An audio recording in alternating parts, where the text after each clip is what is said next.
So good morning everyone, welcome to the morning after show, the morning after the night before. Mixed emotions after that game.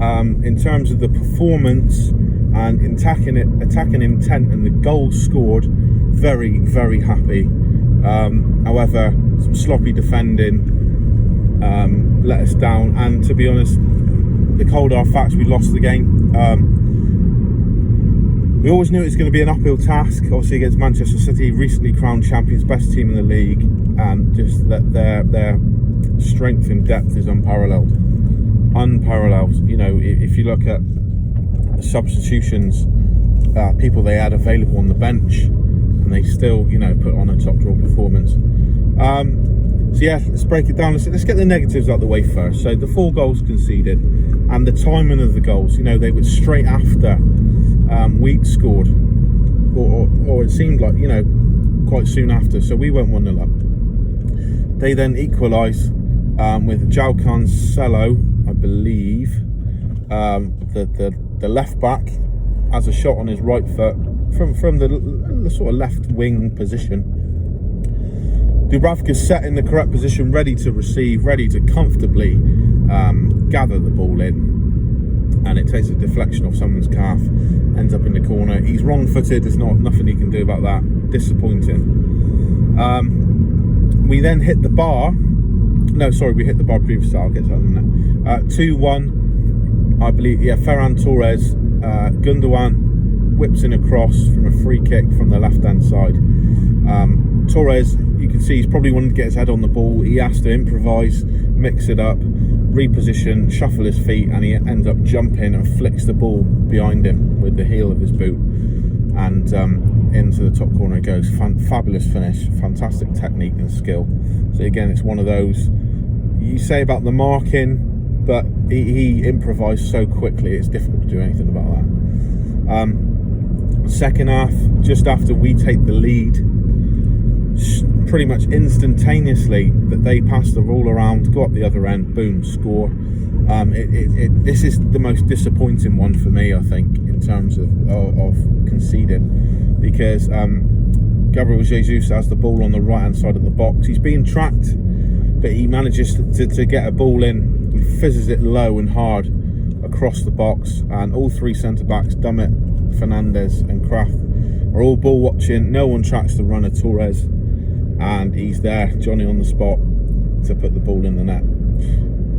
Then about 3 minutes after that, City score their 4th, and wow, I think it was a shot, Cancelo again from outside the box, right-footed, smacks it against the bottom of the post.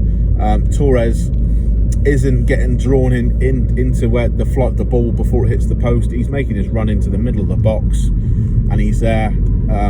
Fantastic instinct, and he gets in, and there he goes. But he still, it's not the easiest finish. He takes it in mid-air again, and another day that goes over because it went into the roof of the net. But yeah, great finish. But Man City, they're just too good. They're just too good. We took the game to them, which is great to see at times. Oh my God, tractors on the road when we could. But it was difficult because they just keep the ball so well.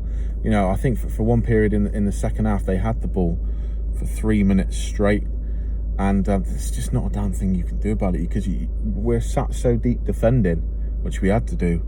We can't close them. If we step out, they pass the ball in behind, and it's just, oh my God, it's just a nightmare. And every time we get the ball, that they're on us, that they're on us fast, and putting the pressure on, closing people down, forcing mistakes, forcing conservative passes, forcing us backwards, and it's just relentless play from the champions. And sorry, there's a bit of a conflab between a bus and a tractor, trying to work out, are they letting us go? Yeah, they're gonna have to let us go. Brilliant. Yeah, Man City, they're just too good.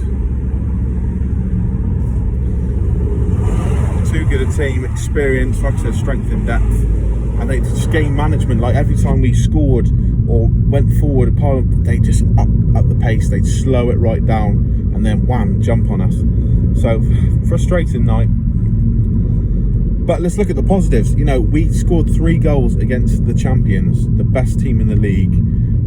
There's 12 straight away wins now, and we scored 3 goals against them. Played well. All right, the vast majority of the game we were defending. We didn't have a lot of possession, but when we did have the ball, it wasn't always back to the goalkeeper. Jacob Murphy was trying to shift it forward. ASM didn't have his best game, but he was always positive. Miggy Almiron tried to drive forwards. At times he was like a horse with blinkers on. But that was, it was happening. Joe Linton, I thought, did all right. John Joe Shalvey, not his best game. Joe Willock played well. And yeah, by and large, apart from the goals, and I know it's going to sound stupid because that's the only time that matters, but by and large, I thought we defended okay. Balls into the box aerially, we dealt with well.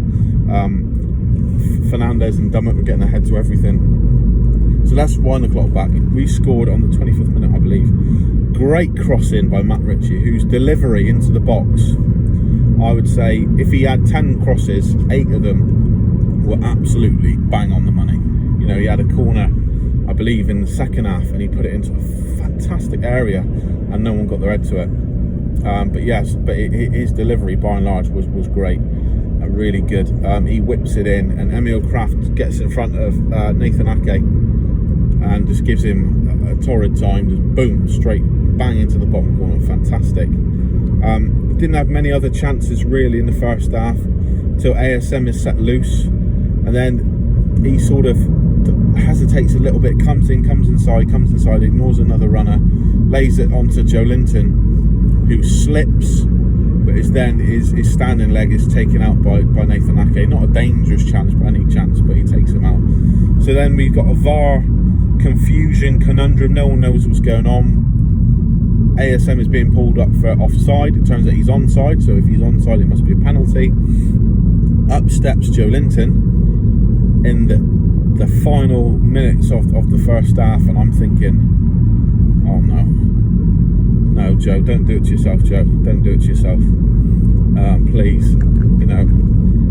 He steps up, and I'm like, Matt Ritchie has been our penalty taker for the last few years. We all remember the one he buried against Manchester City when he beat them at SJP in the 18-19 season. But to be fair to him, Joe Linton, what a penalty. Scott Carson was in goal, but it doesn't matter if it's Scott Carson, Edison, Iker Casillas, Neuer, fucking whoever, they are not saving that. It's wham, he hits it with such force, such pace and such precision into that dodgy area of the goal, right in the side netting where they can't reach it, and wow, what a penalty. Fantastic. So we go into half-time with our tails up now. 2-2, we're in the game. We've been battered in terms of possession, but we're in the game still. Come out.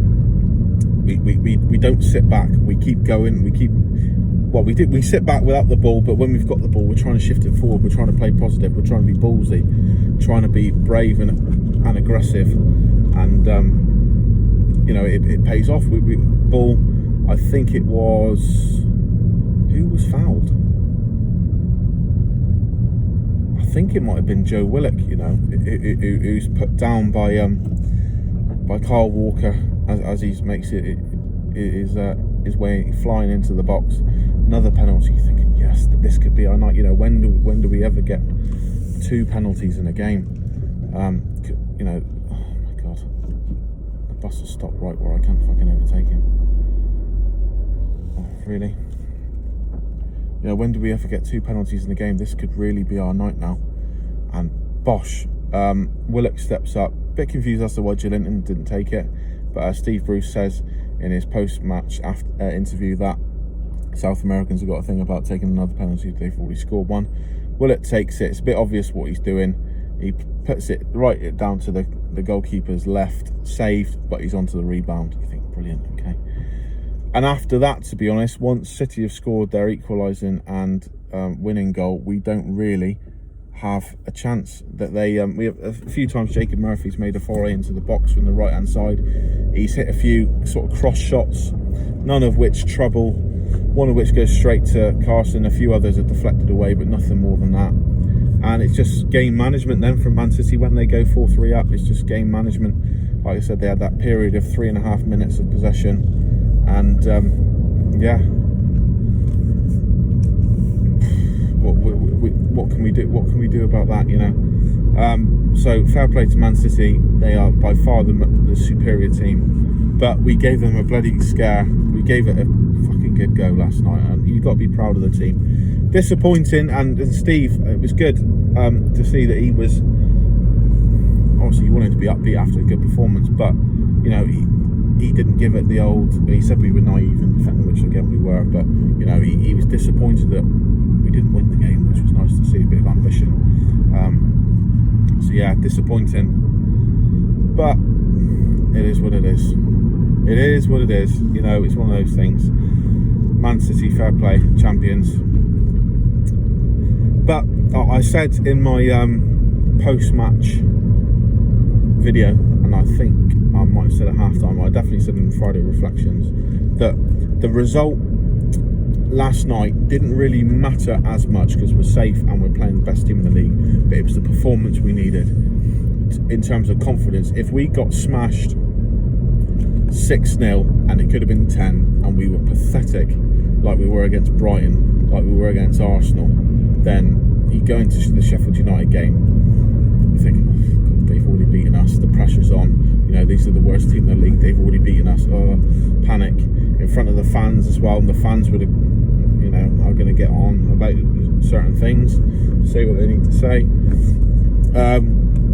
So it would have been a negative end to the season in terms of atmosphere. But now we've just gone toe to toe with the champions, not in possession, but in terms of attacking, we've gone for them. We've tried to take them on, and we've come off second best. But that's a performance we can be proud of. A performance you can say that's Newcastle United.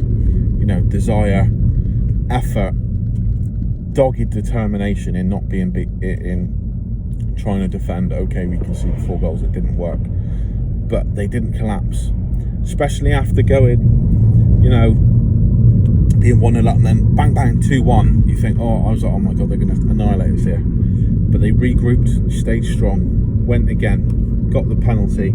Joe Linton, balls of steel, nerves of steel, took it, bang, went 3-2 up. All right, we were naive then because that was the time to try and win the ball, just stay compact for a bit, let the game settle again, let Man City slow it again, and then try and go for it from there. But they caught us straight away, and then it was bang, 3 minutes later, another goal, but we still stayed organised, didn't concede any more goals. City are either, they pretty much the last 10 minutes just passed it around, they weren't bothered, but that was because we were compact. Nathan Ake was getting on the ball and passing it to Gundogan more than any other sort of combination, because they weren't playing the ball from between the lines, because we were compact and strong and organised and disciplined. So that's the positives to take. So all in all, mixed, like I said, I'm pleased with that performance, just disappointed by the result. But we go again, Sheffield United at home with fans. If we play like that in terms of our attacking intent and threat, we will smash them. We will annihilate them. Hopefully we need to win to exercise some of the demons of the previous fixture. But yeah, so I hope you've enjoyed the video. In the car again, beautiful sunshine today. Hope you've enjoyed the video. Please comment, like, subscribe, and I'll see you all later.